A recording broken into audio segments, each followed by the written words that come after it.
Hello, everybody. Brett Rice from Core Vision Financial Group coming to you today with another video in our series on financial topics. Today, I'm going to be joined by Brent Thoman, and we're going to talk about common scams that people see today, whether it's, online, in the mail, email, social media stuff. We're going to talk about all different kinds, popular things that we hear about and the media says are the most popular ones out there. So, Brent, thanks for joining us this morning. Appreciate you being here. Thank you, Brett, for having me.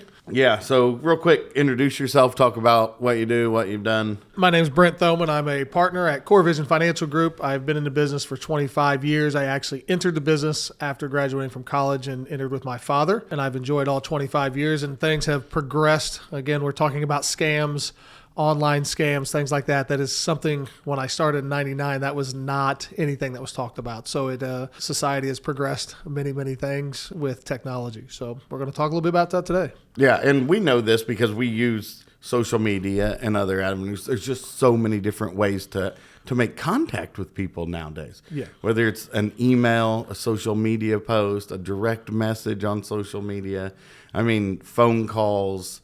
With cell phones now, right, everybody's got a phone in their pocket, and you can call them. You can send them a text message, right? Click on a link. All of a sudden, you don't know where you're at, but the page looks like it's really the United States Postal Service. Funny we bring that one up, right? We both, I think, got a USPS text here recently in the last week or two that said our package was delayed. We needed to click on this link to check on it. That is, again, one scam that has been coming around quite frequently in the last couple of years, but it's funny that you mentioned that because I did get one here recently. So I clicked on the link. So. All right, so let's talk about what are the common types of scams that people can be on the lookout for. Because what we're trying to hope to do today is educate people on what's out there about just doing a little bit of due diligence, being aware, hey, is this a scam? I think you should look through at everything with that rose-colored lens, being like, hey, is this real? Does it sound too good to be real? You're exactly right. So, we'll talk about quite a few things today. I'll start off with what they call phishing, email phishing, getting an email that looks like it's from a credible source saying, hey, we need you to click this link to verify either your phone number, your social security number, things like that. It's just too easy now that you might get a email from, let's say, a company that you've ordered from before, and you click on a link and it looks like the website you're going to. Oh yeah, I ordered, let me check this out. I got to verify my credit card number, something like that. Just be very, very skeptical. A lot of times the easiest is just hover over that address before you click on it. And what happens is it brings up the actual website.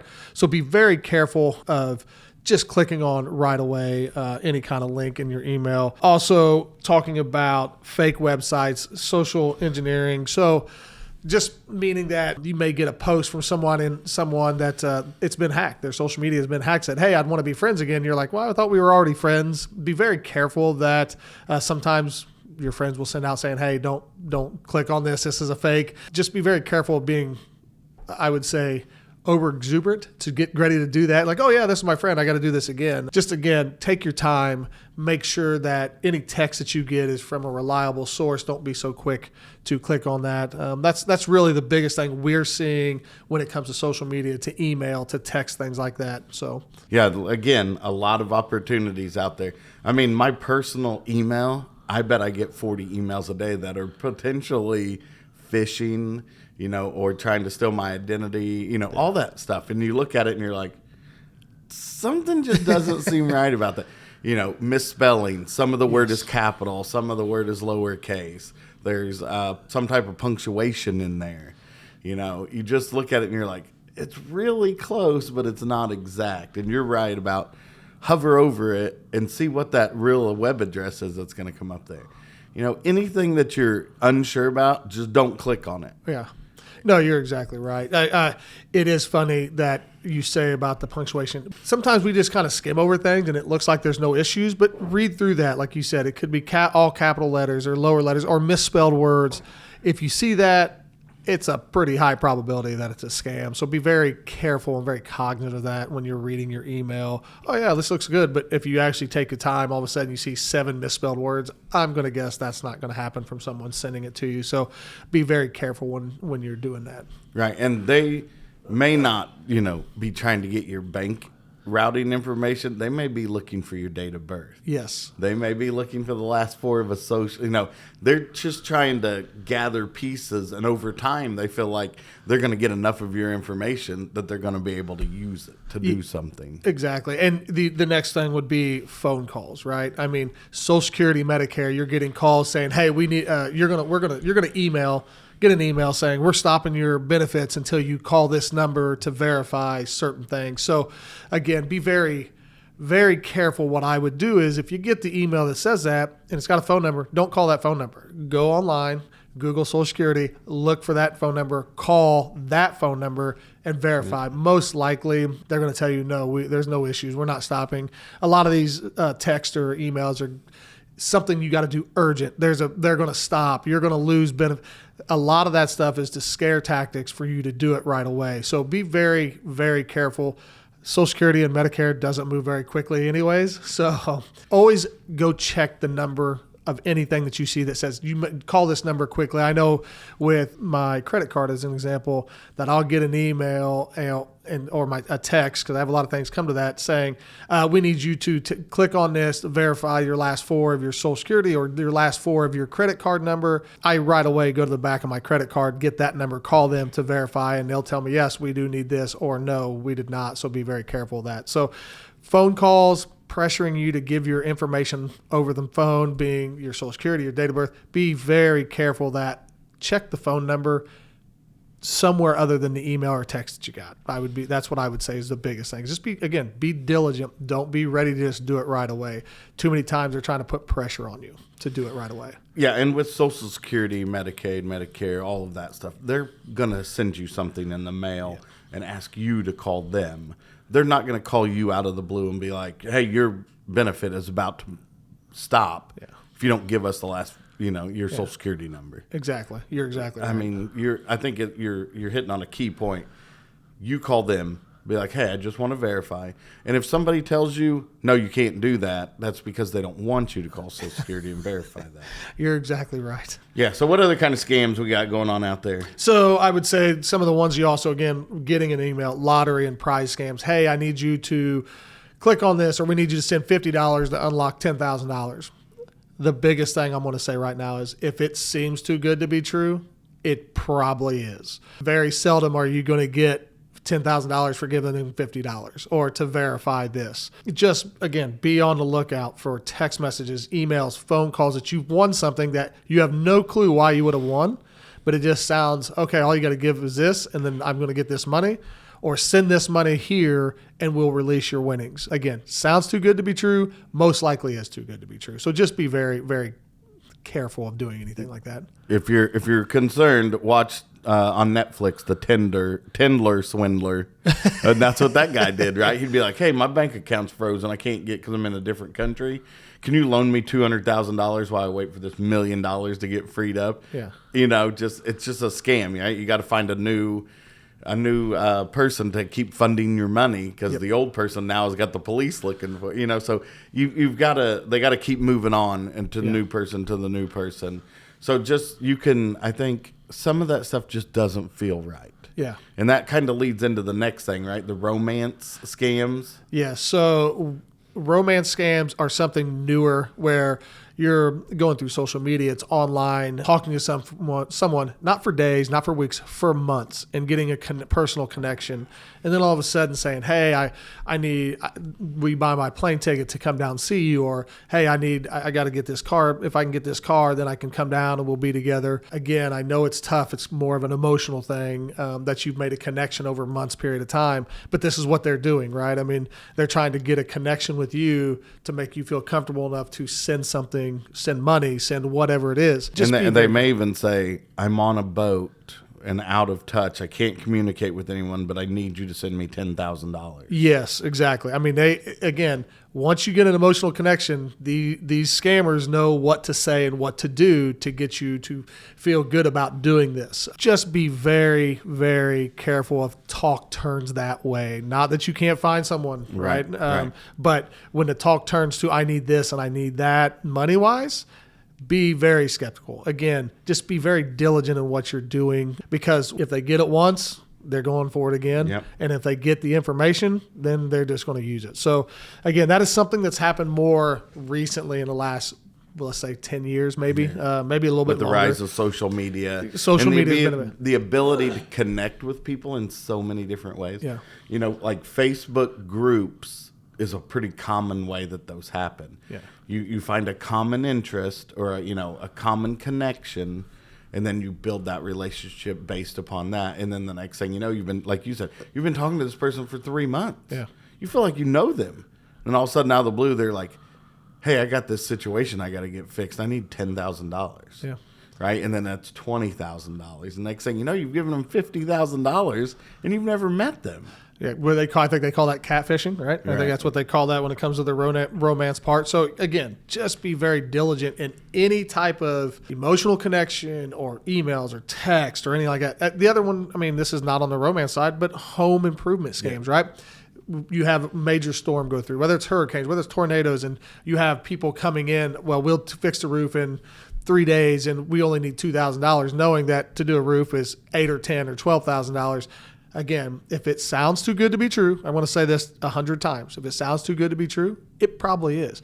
Do your due diligence and get some other quotes, 3 or 4 different quotes just to see, because they could be, hey, you give me the up front and I'll get this done. You give it up front, they're gone. You're out. And there's not much you can do because this happens a lot across the country when, unfortunately, preying on devastation, right? I mean, that's a lot of that happens. Or it could just be you want to get a contractor that's going to redo the kitchen, right? I mean, give me 2/3 of it up front. They come and do a couple days work, and all of a sudden you can't get a hold of them. They won't come back, and you're out 2/3 of that money, and you've got 1/3 of the work done, and they're gone. So yeah, you hear those stories pretty frequently, even locally here. You'll be like, hey, this guy started a job, and now I can't get him to show up and finish it. Yeah. Do your due diligence. Get multiple quotes. Especially during like storm recovery or whatever, a lot of those people are like got the symptoms of some of these other scams. Yeah. Urgency, a little bit of pressure, those type of things to where you're like, you know what, I'm not comfortable doing this. Yeah. I feel like I'm being made to do, you need to take a step back and just be like, hey, look, I'm going to get some more quotes. You're exactly right. And again, it's your money. It's your time. Don't feel like you have to do what they're saying. I would say other things they call the robocalls, telemarketing, where you get a call and you answer the phone, but there's a silence or a click. And then all of a sudden, and I know this happens this actually happens with reputable businesses, but for the most part, you answer, say hello, there's no call, there's no answer. And then all of a sudden you say hello again, and then something clicks on. There's a lot of times it's just who could pick up first, and then we'll talk to them. Again, be very careful of giving out your information, your pertinent information, your social security, date of birth, your address, whatever it is. They're just looking, or fake charities or things like that. Hey, we're from so-and-so, and if you buy this for $20 or $100, we'll send you this for whatever it is. That it's just a way to nickel and dime you, and then once they get information, once they get that first one, then guess what? It's off to the races for them. But the telemarketing scams, again, we've talked about. I would say now phones are a little bit better. You see potential spam. I'm a big believer that if I don't know that number, I'm going to let it go to voicemail, and if they'll leave a message. If it's important, they'll leave a message, and I call them back. But a lot of the phones now say potential spam, things like that. So just, again, be very careful of just picking up, answering, and again, do not give out pertinent information. Even if they say they're from your bank, say, okay, no problem. I don't have time right now. Go look up your bank's number and then call them and say, hey, I got a call. Did you guys call me for this reason? That's the best way to handle things like that. So that's what I would say. Yeah, I've done that before, and my bank's like, yeah, we've been trying to get a hold of you about a fraudulent charge. And you're like, oh, okay. Well, now I feel better. I called the bank and they verified it than just some automated voice calling me saying, hey, this is your bank's fraud department. And you're like, yeah, I don't know if this is. Yeah. So, it doesn't hurt anything for you to hang that call up, call your bank directly, and just verify that information. Yeah. I mean, you have to protect your information. You're exactly right. I mean, it does seem inconvenient for you to hang up and call back, but that few minutes may save you months of heartache of having to close accounts and start up and try to get money back. All I can say, and I know, Brett, you'll agree, is sounds good, too good to be true, don't do it. If it sounds if you feel a little uncomfortable, don't do it. Always do your due diligence find out the numbers of whoever's calling you, go look up that number and call that number back and say, hey, I just don't have time to talk to you. I'll call back. And then go look up the number and call back to the bank or to whoever it is, your mortgage company or whatever it is that was calling you, Social Security, Medicare. Again, most likely Social Security and Medicare, you're getting something in the mail anyways.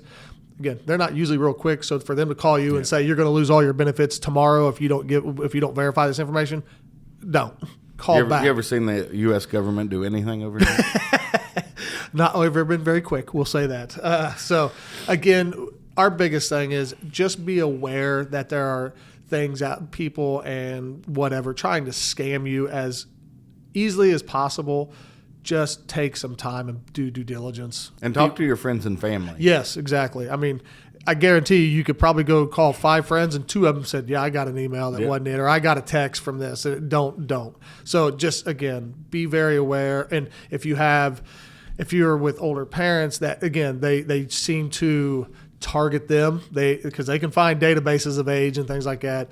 They're going to target them, especially on the phone and through mail. Right. Send this in, just be aware and talk to those people and make sure that they're not getting scammed. If they call you and say, hey, I got a call, say, oh, you didn't do anything, right? Let's check this out first. So again, just be on high alert when you get calls you don't feel comfortable or not sure of. Anything else you'd like to throw in closing here? No, again, just be very diligent. Too good to be true. Don't do it. Let's be honest. I mean, we all want the fast, easy things, but most of the times those don't come through. So just be very diligent and just be aware.